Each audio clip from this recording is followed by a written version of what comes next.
I was given a free turbo from my good friend Matt, and now it's going on one of these two cars. The turbo seemed perfect for my 2003 Toyota Matrix, so I quickly started thinking of ways to put together a budget turbo kit and boost the 1ZZ. But now I also have a sick TRD Toyota Celica GT that is begging for a turbo.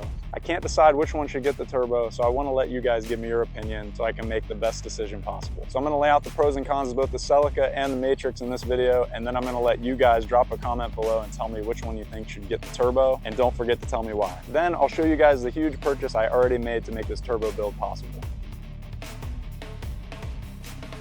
So let's start with the Matrix, since that was the original plan whenever I first got the turbo. So this is my daily driver 2003 Toyota Matrix that now has the drivetrain from my MR2 Spider in it whenever I 2ZZ swapped the MR2. And shameless plug, I am supercharging that 2ZZ MR2. So if you're interested in that and want to stay tuned for more content on that, you know what to do. That supercharger build is getting very close to completion, which I am super excited about. And all of the learning experiences from boosting that 2ZZ will help with boosting this 1ZZ, and vice versa, the 1ZZ will help with the boosting the 2ZZ. The Matrix is only an XR version, so like I said, it has the 1ZZ engine in it, not the 2ZZ that came in the Matrix XRS or the Celica GTS. But that being said, it did come with all of the body kit that the XRS would come with, which includes the front lip, the side skirts, and the rear valence, along with the M-Theory spoiler that I added later, which really tied the whole car together. It is starting to get kind of windy here, so if you hear wind noise, I'm very sorry about that. I'm hoping that the mic will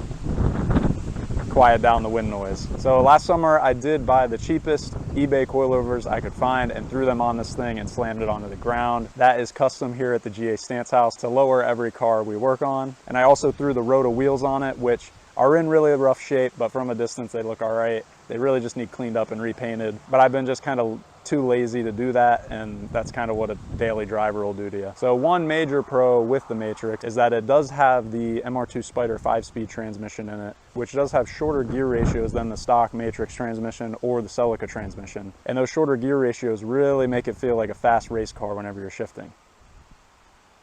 The Matrix also has the sweet catback exhaust that I made for it, but that doesn't mean that something similar or better couldn't be made for the Celica if we decided to go that route. And a major con to the Matrix is that the Apexi Power FC, which is the standalone ECU that many people use with the 1ZZ, is not a plug and play to the Matrix harness. So the PFC is only made for the Celica or MR2 chassis, and the Matrix ECU actually controls more than the Celica ECU, which is why it's not a plug and play. From the research I've done, it is very possible to get the ECU to hook up and work correctly, but it could be a little tricky. Now let's take a look at the Celica. So I bought the Celica a few months ago for $750 and tried to get it running with the engine that was in it, but with no luck. I decided I wasted enough time and swapped a 1ZZ engine in from a 2005 Matrix. And since it is later than the 2002 1ZZ, that means that all of the oil burning issues with the pre-2003 engines were solved, and I shouldn't run into any issues like that with this engine. I already have some coilovers to throw on this thing. Big thank you to my brother Lake for having spare Celica parts laying around. And I'm already looking into some wheel options to get this thing looking very respectable and maybe ready for a turbo. The Celica is an overall lighter car by about 300 to 400 pounds, I believe, which in my personal opinion may make the most out of the extra power added by the turbo. If the goal is maximum improvement, the Matrix may be the better option, but if the goal is maximum speed or maximum fun, the Celica may be the option. Another good point is that my brother Lake had started a Celica turbo build on the channel years and years ago and made a few videos to reflect such, but he ultimately ended up supercharging his Celica with a Blitz supercharger kit. And I think it would be awesome to pick back up the turbo build series on the channel and bring that to completion for you guys. Also, as I mentioned before, the Celica is a direct plug and play with the Power FC ECU, and there are so many bass tunes that can be found for that for certain PSIs with turbos that can make this thing really easy to tune. And may I add, on a budget, because honestly the Power FC is the budget option right now. It's about half the price of any other ECU you could find. So it is starting to rain and I don't want to get wet, so I'm going to move back inside. So I have a pretty strong opinion about which car, the Celica or the Matrix, should get the turbo.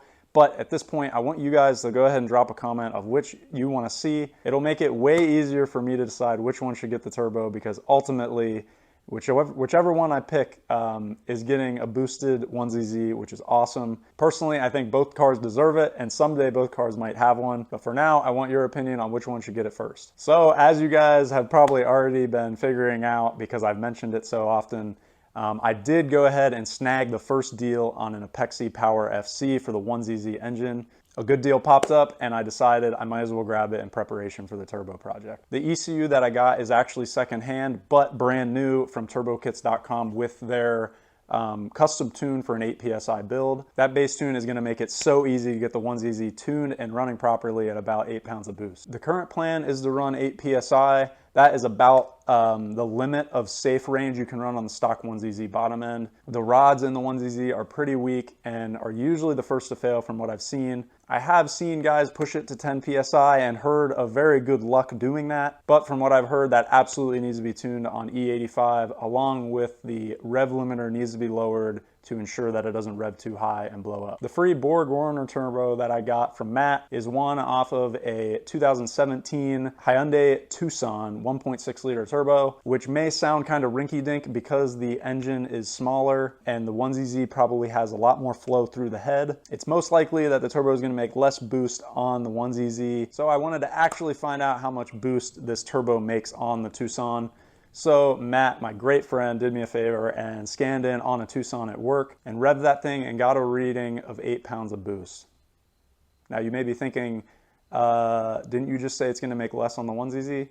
He revved that engine in neutral and it made 8 pounds of boost in neutral under no load, which from that, I think we can conclude that under load, this thing is going to make plenty of boost, make the jam, and it's going to do just fine on the 1ZZ. I'm not an expert on newer cars and I don't know too much about them, and the Tucson may not be one of them, but I've heard rumors that some of the newer turboed cars can make upwards of 27 PSI, which is absolutely crazy. So if you haven't already, go ahead and drop a comment and let me know which car you'd like to see boosted, the Matrix or the Celica. But for now, that's all I got. Stay tuned for more cool stuff in the garage. I'll see you guys later.